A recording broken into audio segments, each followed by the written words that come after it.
That's my quick comment. नमस्कार, मैं हूँ Rakhi Jain. Let's mic quick comment में आपका स्वागत है।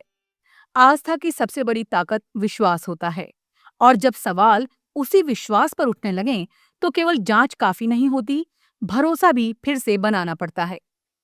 अयोध्या के श्री राम जन्मभूमि मंदिर में चढ़ावे की कथित चोरी और गड़बड़ी के मामले में पहली बार ट्रस्ट की औपचारिक बैठक हुई है। इस बैठक में सबसे बड़ा फैसला रहा महामंत्री चंपत राय और ट्रस्टी अनिल मिश्रा के इस्तीफों को स्वीकार करना। साथ ही ट्रस्ट ने साफ कहा है कि जो भी दोषी होगा उसे कठोर सजा मिलनी चाहिए। दूसरी ओर ट्रस्ट का ये भी दावा है कि पूरे मामले को बढ़ा चढ़ाकर पेश किया जा रहा है। इससे राम मंदिर तथा हिंदू आस्था को बदनाम करने की कोशिश की जा रही है। यानी अब ये मामला केवल कथित चोरी का नहीं, बल्कि जवाबदेही, पारदर्शिता और आस्था पर भरोसा कायम रखने का भी बन गया है। आज के क्विक कमेंट में बात करेंगे कि ट्रस्ट की बैठक में क्या फैसले हुए, चंपत राय ने क्यों इस्तीफा दिया और आगे की राह क्या होगी। सबसे पहले घटनाक्रम को समझते हैं। राम मंदिर के दान पात्रों से प्राप्त चढ़ावे की गिनती के दौरान कथित अनियमितताओं की शिकायत सामने आई। उत्तर प्रदेश सरकार ने विशेष जांच दल यानी एसआईटी का गठन किया।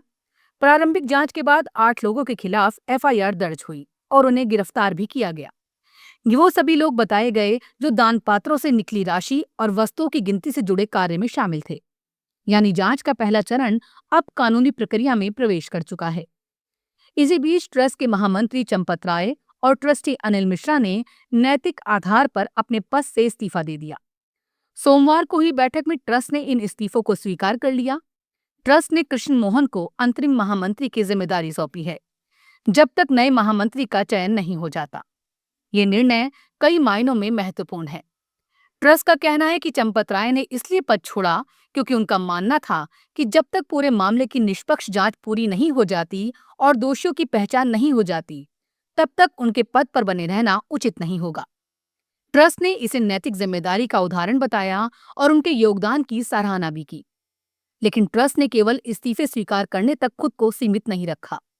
बैठक के बाद जारी प्रेस विज्ञप्ति में कहा गया कि एसआईटी की प्रारंभिक रिपोर्ट में जिन 8 लोगों के नाम सामने आए हैं, उनके खिलाफ मुकदमा दर्ज हो चुका है और कानून अपना काम कर रहा है। ट्रस्ट ने साफ कहा, जो भी दोषी होगा उसे कठोर से कठोर दंड मिलना चाहिए।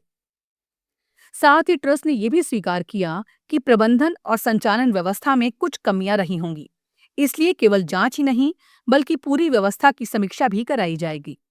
विशेषज्ञों से सुझाव लिए जाएंगे ताकि भविष्य में ऐसी स्थिति दोबारा ना हो और मंदिर प्रबंधन अधिक पारदर्शी तथा मजबूत बन सके। यानी ट्रस्ट पहली बार ये स्वीकार करता दिखाई दिया कि केवल दोषियों को पकड़ना पर्याप्त नहीं है, बल्कि व्यवस्था में सुधार भी जरूरी है।